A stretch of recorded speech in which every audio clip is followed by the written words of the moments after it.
I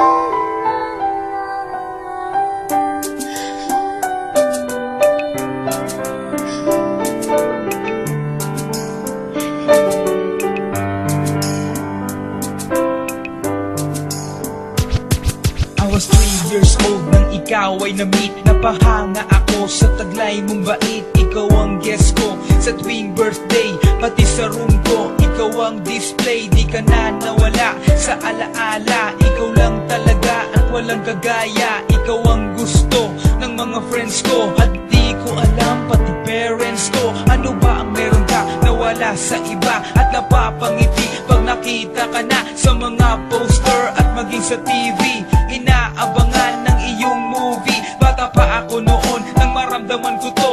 Ayoko ng iba, ikaw ang gusto ko. At sa aaminin ko, maniwala ka, mas gusto kita kaysa kay Darna.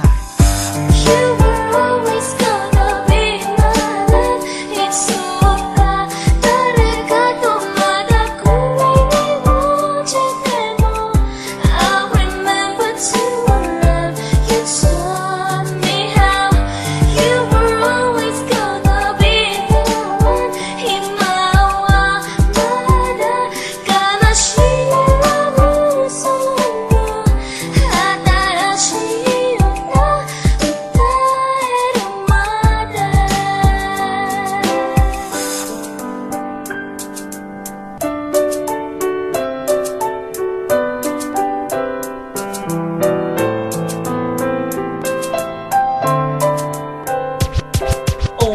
Oh why, bakit ganito? Gusto ko ikaw lang nasa tabi ko. Mga poster mo at mga magazine, sa buhay ko hindi kita kayang alisin. So pati sa cellphone at mga gamit, ikaw ang nakalagay sa aking bedsheet. Ako ay nalungkot nang ika'y nawala.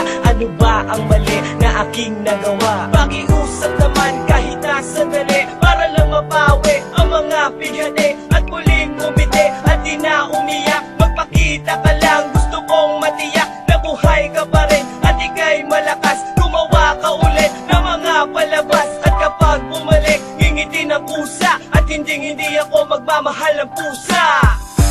You were always gonna be my love. It's so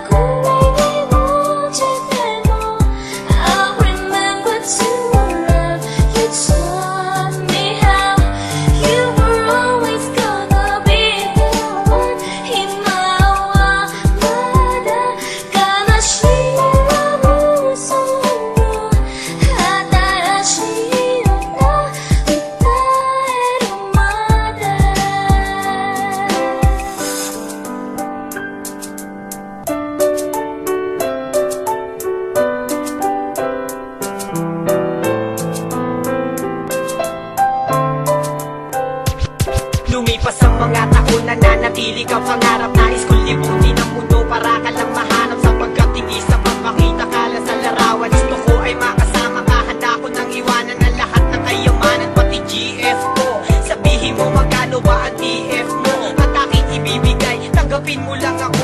Okay lang sa akin kahit alipinin mo ako. Sabi ng ama ko, nabubuwang ako. Sabi ng ina ko, di ka raw totoo. Isa kang kwentong binigyan ng buhay, pero sa mundong ito, di ka raw tunay. Isa kang nilikha para lang sa bata, kaya pala ikaw ay di tumatanda. Pero kahit ganito, sana ay tandaan, gusto ko maging katulad mo, Batman.